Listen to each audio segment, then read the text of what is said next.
Compte rendu de la 21e réunion du Conseil des ministres. La 21e réunion du Conseil des ministres s'est tenue ce vendredi 14 février 2020 à la Cité de l'Union africaine sous la présidence de son Excellence M.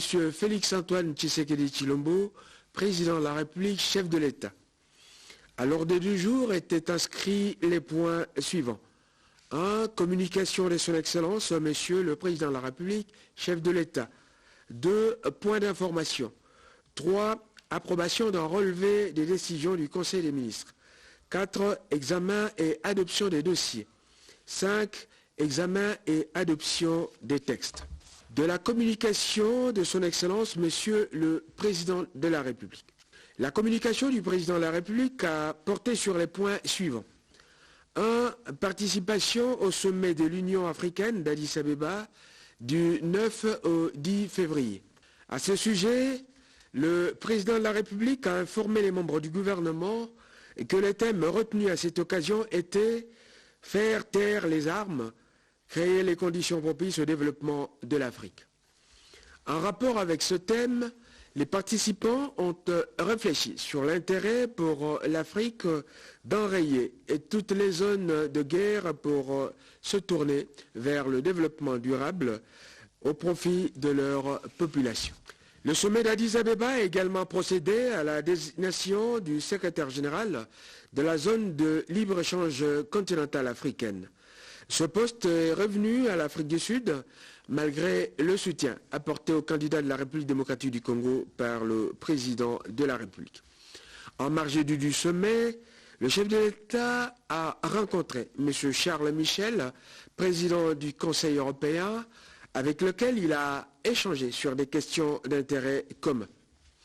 Enfin, il y a lieu de signaler que le président de la République a formellement été désigné à la vice-présidence de l'Union africaine pour l'exercice 2020 et élu de fait à la présidence de l'Union africaine pour l'exercice 2021. Le prochain sommet extraordinaire de l'Union africaine se tiendra en Afrique du Sud au mois de mai 2020. 2. De la signature du protocole d'accord avec la firme General Electric. Une délégation de la firme américaine General Electric, conduite par M. Peter Pham, envoyé spécial des États-Unis d'Amérique pour la région des Grands Lacs, a séjourné en République démocratique du Congo.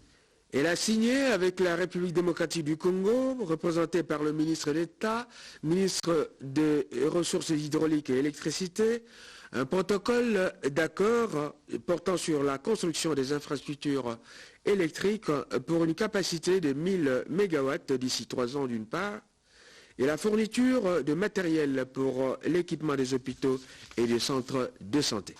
3. De la visite des chantiers de Kinshasa retenus dans le cadre du programme de 100 jours et des travaux de réhabilitation des homes de l'université de Kinshasa.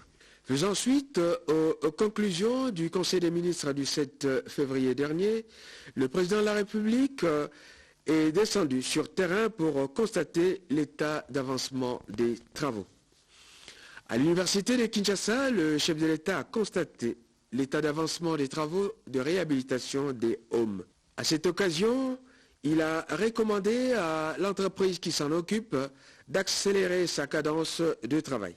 À Livoulou, sur l'avenue de l'université, se prolongeant jusqu'à l'intendance, le président de la République a palpé du doigt les travaux de stabilisation de la grande érosion qui avait coupé en deux la route suite à des pluies diluviennes. Le chef de l'État a instruit le vice-premier ministre, ministre des ITPR, celui des Finances, ainsi que l'administrateur directeur général de l'Office de voiries et drainage, OVD, pour redémarrer les travaux en arrêt faute de moyens. Sur l'avenue Kianza, le président de la République a visité les travaux effectués principalement sur les structures du pont construit sur l'artère reliant les communes de Lemba à celle de Ngaba. Après avoir écouté les explications fournies par l'équipe qui s'occupe des travaux, le chef de l'État a instruit le vice-premier ministre, ministre des ITPR, le ministre des Finances et l'administrateur général de disponibiliser les fonds nécessaire est de finaliser les travaux en vue de l'ouverture de cette voie publique d'ici fin mars 2020. Pour le surplus, le président de la République a rappelé aux différents ministres et autres responsables concernés par cette calamité d'identifier, en concertation avec le gouvernement, la tête d'érosion afin d'élaborer un programme sérieux pour leur a visité les travaux de ceux de mouton de des bonhommes, du rond-point Mandela, du Sosimat, ainsi que celui de l'avenue de la Révolution, ex-24 novembre, à la hauteur de la RTNC, étant entendu que celui de Kinsuka est déjà terminé.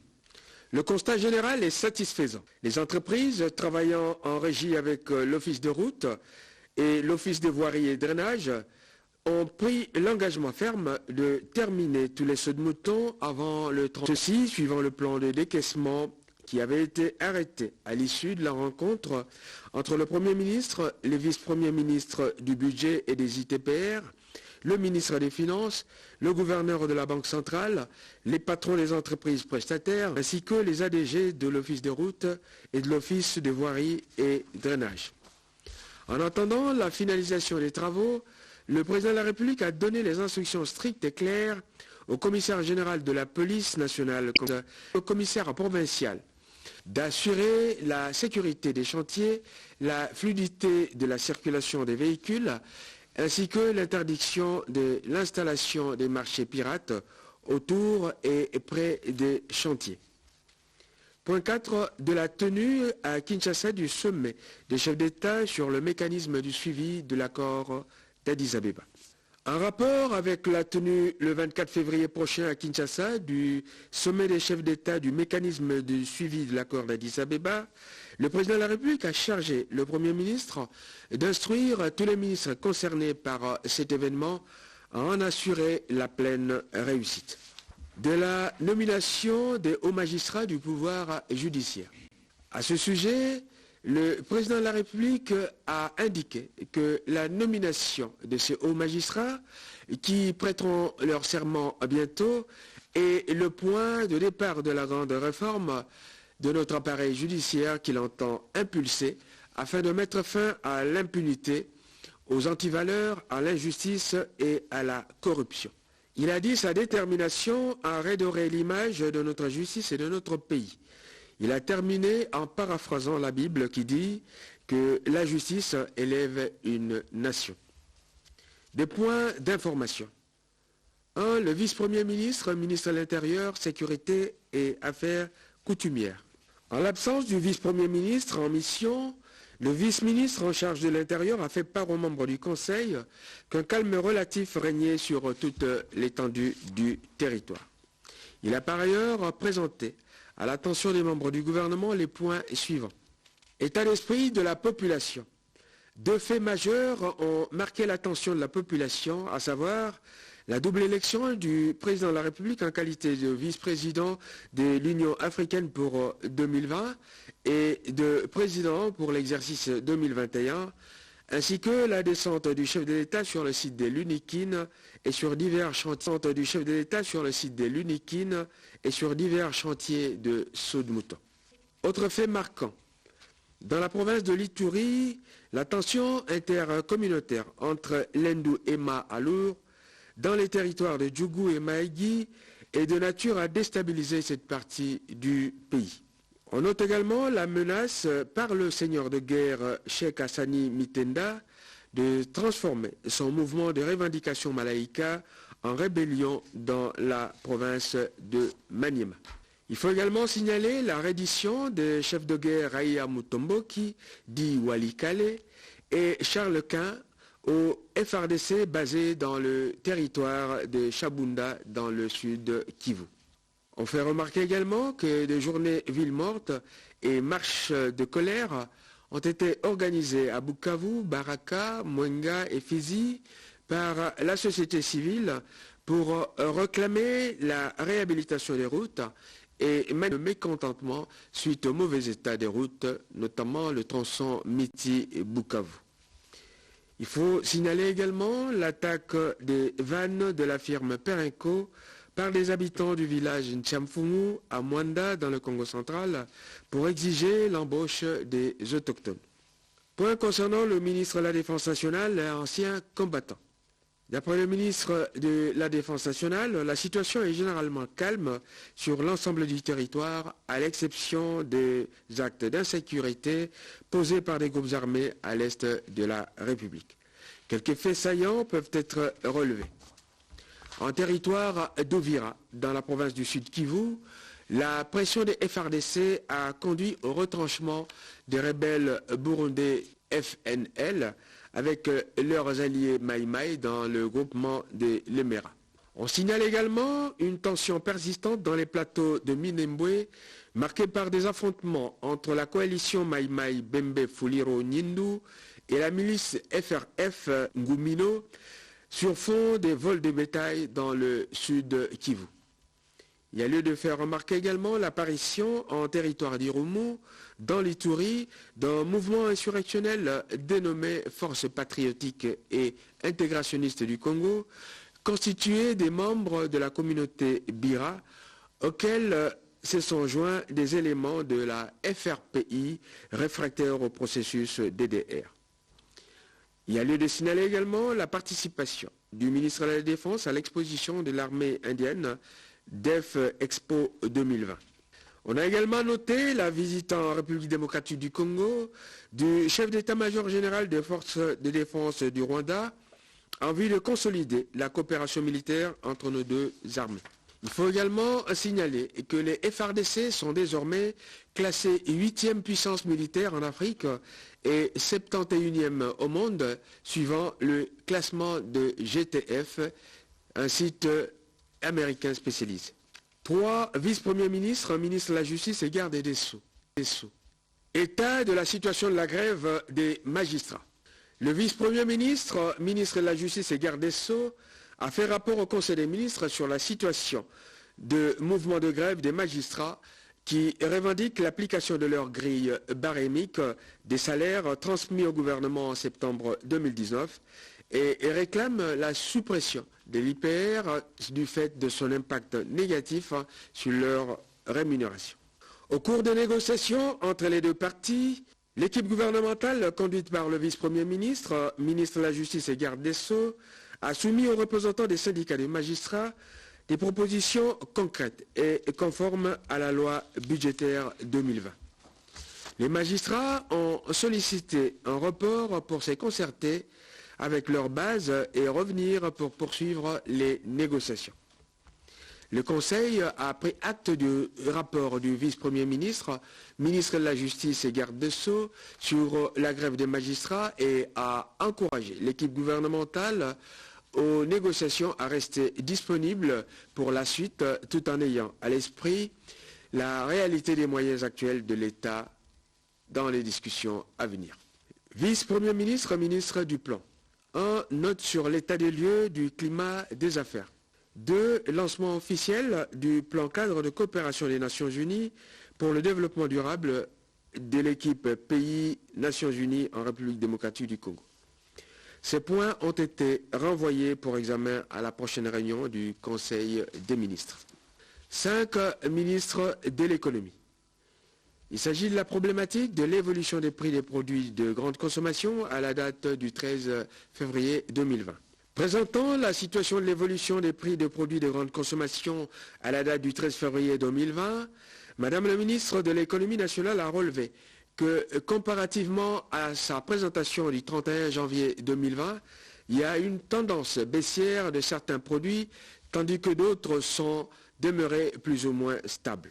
Pour les produits qui ont connu une hausse significative, il faut noter que la dépréciation de la monnaie nationale entre le 21 janvier et le 13 février 2020, avec un taux d'échange passant de 1730 à 1740 francs congolais pour $1, renforce la psychose dans le chef de certains opérateurs économiques, en particulier des petits commerçants, ayant pour principale conséquence de vouloir anticiper en opérant des ajustements sur les prix des biens. À cela s'ajoute le mauvais état des routes, ainsi que les multiples barrières y érigées, la multiplicité des services percevant indûment des taxes illicites et autres frais non réglementés qui contribuent à la surchauffe des prix sur le marché. Après débat et délibération, le Conseil des ministres a pris acte du dossier sur l'évolution des prix de produits de grande consommation à la date du 13 février 2020 en exigeant l'implication de tous les ministres sectoriels compétents pour mettre fin à la tracasserie administrative et policière sur toutes nos routes à travers le pays, conformément à la décision du Conseil des ministres prise antérieurement. Point 3, concernant l'approbation d'un relevé des décisions du Conseil des ministres. Le relevé des décisions prises lors de la 20e réunion du Conseil des ministres du vendredi 7 février 2020 a été adopté moyennant amendement. Examen et adoption des dossiers. Ministre d'État, ministre de la Coopération internationale, intégration régionale et francophonie. 2 dossiers ont été présentés. Le premier dossier concerne la note relative à la procédure exceptionnelle et aux appels d'offres relatifs au 9e jeu de la francophonie. Le ministre d'État, ministre de la Coopération internationale, intégration régionale et francophonie, a exposé au Conseil des ministres le problème de recours à la procédure exceptionnelle aux appels d'offres pour la passation des marchés relatifs à la 9e édition des Jeux de la francophonie 2021, compte tenu des difficultés attenantes à la réalisation des travaux dans les délais espérés. Après débat et délibération, le Conseil des ministres a approuvé le principe d'appel d'offres restreint conformément à l'avis de non-objection de la Direction générale des marchés publics. Le Conseil des ministres a en outre confirmé la décision prise au cours de sa 19e réunion sur l'urgence de la location des bureaux en faveur du comité de pilotage des Jeux. 2 dossiers de candidature à la CEAC.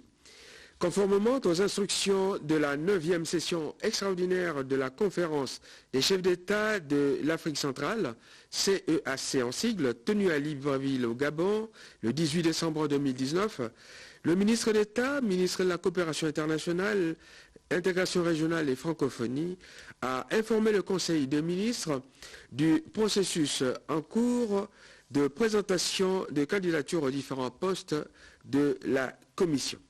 À cet effet, il a sollicité du Conseil que la RDC puisse aussi présenter, à l'instar des autres pays, des candidatures aux différents postes de la Commission. Après débat et délibération, le Conseil des ministres a mis en place une commission ad hoc composée du vice-premier ministre, ministre de l'Intérieur, Sécurité et Affaires coutumières, du ministre d'État, ministre des Affaires étrangères, du ministre d'État, ministre de la Coopération internationale et intégration régionale et francophonie, du ministre d'État, ministre du Genre, Famille et Enfants, du ministre de la Défense nationale et anciens combattants, ainsi que du ministre de l'Enseignement supérieur et universitaire. Cette commission ad hoc, qui sera présidée par le Premier ministre, chef du gouvernement, doit soumettre son rapport à la prochaine réunion du Conseil des ministres. Le ministre d'État, ministre de l'Emploi, Travail et Prévoyance sociale. Il s'agissait du dossier relatif aux remous cycliques dans le secteur du commerce. Ce point inscrit à l'ordre du jour a été renvoyé à la prochaine réunion du Conseil des ministres, au cours duquel il sera examiné. Ministre d'État, ministre de l'Enseignement primaire, secondaire et technique. Il s'agit de 3 points. Le premier concerne le plan d'action triennal de la mise en œuvre de la gratuité de l'enseignement primaire. Le second concernant la prise en charge par le Trésor public des opérations d'identification des enseignants dites nouvelles unités dans les établissements publics d'enseignement maternel, primaire et secondaire. Le troisième point concernant la gestion courante du sous-secteur de l'enseignement primaire, secondaire et technique au premier semestre 2020. Ces points ont été renvoyés à la prochaine réunion du Conseil des ministres. Concernant le ministre des Finances, il s'agit de 2 dossiers. Le premier, le réseau mafieux sur la TVA à la SONAS. Le deuxième point concerne l'évaluation des risques pour la réalisation du programme de référence conclus avec le Fonds monétaire international. Ces points ont également été renvoyés à la prochaine réunion du Conseil des ministres. Le ministre de la Recherche scientifique et Innovation technologique. Il s'agit du point relatif au redémarrage du réacteur de recherche TRICO 2 du Commissariat général à l'énergie atomique CGEA en sigle. Ce point a également été renvoyé à la prochaine réunion du Conseil des ministres. Ministre de l'Industrie. Il s'agit de faire l'état des lieux du processus de mise en place de la zone économique spéciale pilote de Maluku et de ses perspectives. Ce point a également été renvoyé à la prochaine réunion du Conseil des ministres. Ministre délégué auprès du ministre de l'Intérieur, Sécurité et Affaires coutumières, en charge des affaires coutumières. Le point concernait l'organisation de la deuxième édition du Festival culturel de polyphonie pygmée d'Afrique centrale et ce point a été renvoyé à la prochaine réunion du Conseil des ministres. Point 5, examen et adoption des textes. Ce point concernait le ministre des Postes, Télécommunications et Nouvelles Technologies de l'Information et de la Communication. Il s'agissait du projet de décret modifiant et complétant le décret numéro 012/15 du 20 février 2012 fixant les modalités de calcul et les taux de revenus de prestation de l'autorité de régulation de la poste et télécommunications ARPTC en sigle.